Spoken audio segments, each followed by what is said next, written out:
Kemampuan kognitif anak pada tahap pengetahuan dan pemahaman masih terbatas. Sebagaimana teori taksonomi Bloom, di fase ini anak memasuki ranah C1 yaitu mengingat dan memasuki awal jenjang C2 yaitu memahami. Anak juga sudah masuk pada jenjang C3 yaitu menerapkan. Namun masih dalam level rendah. Contohnya, anak mampu mengeja, menyalin, dan berbahasa Indonesia juga bertanya ketika belajar. Pembelajaran yang dilaksanakan haruslah menggunakan pembelajaran yang bersifat konstekstual, yang mana mengaitkan materi dengan kehidupan sehari-hari. Pada fase ini, karena anak masih berada pada masa bermain, maka guru haruslah menciptakan pembelajaran yang kreatif dan juga menyenangkan, sebagai contohnya dengan cara bernyanyi, mendongeng, dan memainkan peran. Berikut adalah perkembangan kognitif anak SD kelas 1 menurut Stanford Children's Health. Yang pertama, memahami konsep angka dan waktu. Yang kedua, belajar dari apa yang dibaca dan didengarnya. Yang ketiga, mulai mengembangkan kemampuan berpikir logis dan mengolah informasi. Yang keempat, memahami perintah yang terdiri dari 3 bagian terpisah. Yang kelima, memprediksi pola serta mengenali dan menciptakan pola sendiri.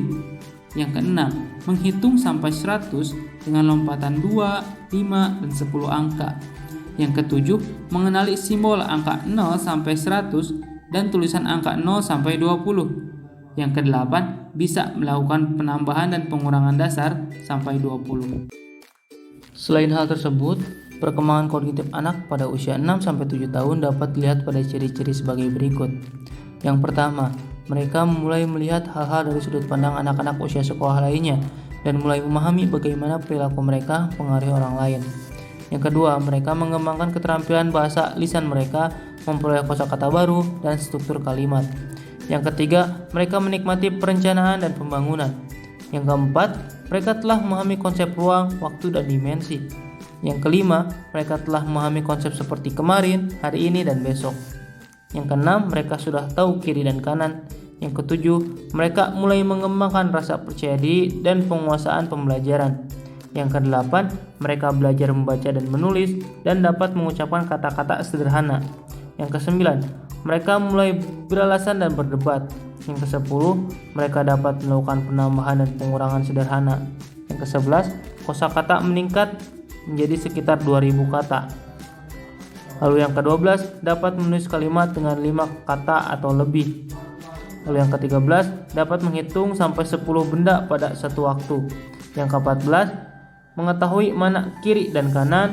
Yang ke-15, mulai mampu berpikir dan berdebat. Mereka mulai menggunakan kata-kata seperti mengapa dan karena. Yang ke-16, dapat mengkategorikan benda. Ini adalah mainan, ini adalah buku-buku. Lalu yang ke-17, memahami konsep-konsep seperti kemarin, hari ini, dan besok. Yang ke-18, mampu duduk di meja, mengikuti petunjuk guru, dan mandiri melakukan tugas sederhana di kelas.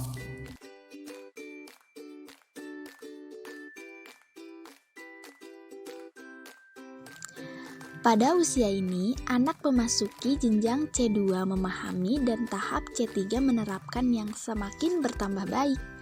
Menurut Piaget, anak usia 7-8 tahun dapat mengetahui hubungan yang terdapat dalam sebuah kumpulan tingkat objek dan dapat menyusunnya berdasarkan ukuran.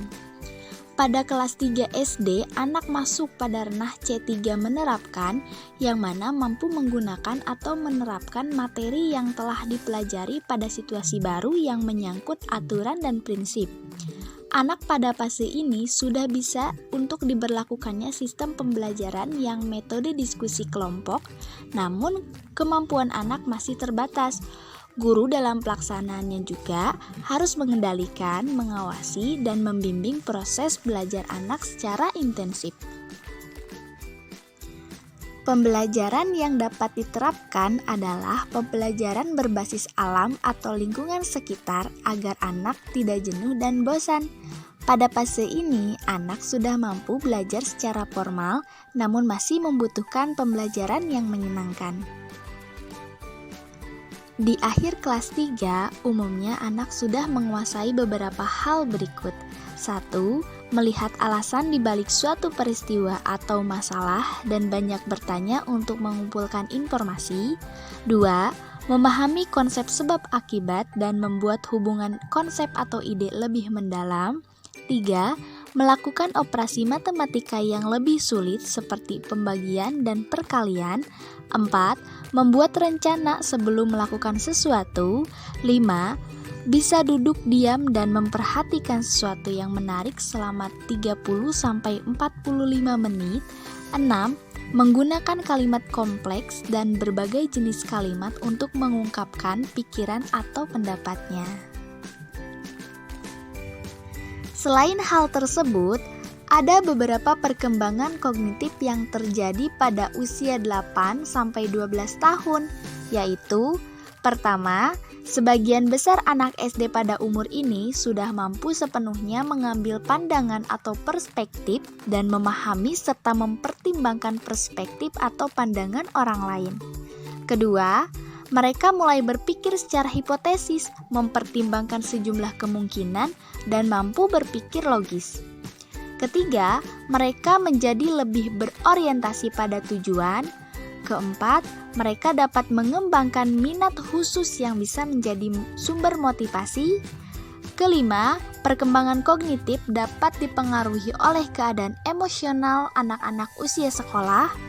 Keenam, mereka mulai memahami sisi dunia orang dewasa seperti uang dan waktu. Ketujuh, mereka mungkin senang membaca buku, mereka dapat menafsirkan konteks paragraf dan menulis cerita. 8. Mereka mengerti humor dan permainan kata. 9. Mulai mengembangkan rentang perhatian yang lebih lama. 10. Bersedia untuk mengambil tanggung jawab lebih.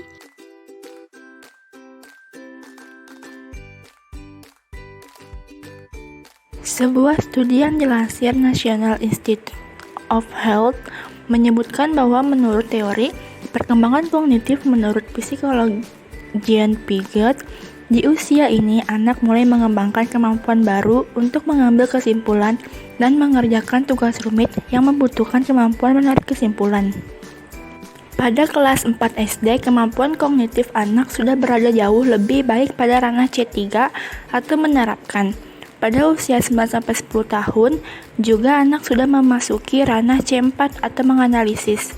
Anak mampu menganalisis dan menghubungkan teori dengan fakta yang ada guna menarik sebuah kesimpulan. Pembelajaran pada fase ini bisa diterapkan sistem belajar kooperatif atau belajar dalam kelompok-kelompok kecil. Pada pembelajaran kooperatif, anak mampu diajak bernalar kritis dan bertukar gagasan untuk memecahkan suatu masalah. Di akhir kelas 5, anak umumnya sudah menunjukkan perkembangan kognitif seperti yang pertama, mulai memahami pengambilan perspektif di mana setiap orang memiliki sudut pandang pikiran dan perasaan yang berbeda-beda. Yang kedua, bisa menjelaskan sebuah konsep atau masalah dari berbagai sudut pandang. Yang ketiga, bisa memprediksi konsekuensi dari sebuah tindakan dan merencanakan langkah antisipasi. Yang keempat, mulai aktif mencari informasi dan memperluas wawasan melalui teman, berita, atau sosial media. Yang kelima, mengerti hubungan antara hal abstrak dan hal yang bisa dilihatnya, seperti pengaruh krisis iklim terhadap lingkungan di sekitarnya.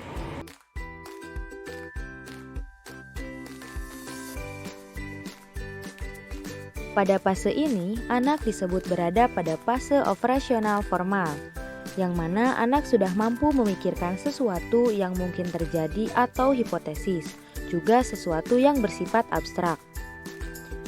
Dalam Bujuri 2018, Ginsberg dan Over menyatakan bahwa di tahap ini anak sudah mampu berpikir fleksibel dan juga efektif, juga mampu menghadapi persoalan yang bersifat kompleks. Pada fase ini pula, anak sudah mampu menggunakan pemikiran hipotesis deduktif. Siklus pemikiran ini sangat baik untuk mengembangkan daya kritis anak pada pemahaman konsep. Pada konteks pendidikan, anak berada pada level kelas 5 dan 6. Pada usia 11 tahun atau kelas 5 SD, anak memasuki ranah kognitif. C5 yaitu mengevaluasi dan menilai, dan C6 yaitu menciptakan. Serta pada usia 12 tahun ke atas atau pada kelas 6 SD, anak memasuki C5 dan C6 yang lebih baik. Di fase ini pula, sudah dapat diterapkan model pembelajaran yang terpusat pada siswa atau student center. Model pembelajaran inquiry adalah salah satu model pembelajaran yang dapat diterapkan. Pada level kemampuan berpikir anak, di usia ini metode belajar yang dapat digunakan bukan hanya metode kooperatif atau inquiry saja. Namun, sudah mampu diterapkan pembelajaran konstruktivisme karena anak sudah memiliki kemampuan untuk membentuk pertimbangan terhadap suatu kondisi, juga menentukan pilihan dengan dasar ilmiah. Di akhir kelas 6, umumnya anak mencapai perkembangan kognitif seperti berikut. Yang pertama, menerapkan kemampuan berpikir logis dalam menghadapi suatu situasi atau masalah. Yang kedua, mulai memahami konsep keadilan dan kesetaraan. Yang ketiga, mulai memahami urutan sebab dan akibat. Yang keempat, bisa memahami perspektif atau sudut pandang orang lain. Yang kelima, bisa berpikir spontan dan lebih cepat. Selain hal tersebut, berikut ini ciri dari perkembangan kognitif anak usia 8-12 tahun, yaitu yang pertama, kebanyakan remaja awal sepenuhnya mampu mengambil, memahami, dan mempertimbangkan perspektif lain. Yang kedua, mereka mulai berpikir hipotetis, mempertimbangkan sejumlah kemungkinan, dan mampu berpikir logis. Yang ketiga, mereka menjadi lebih berorientasi tujuan.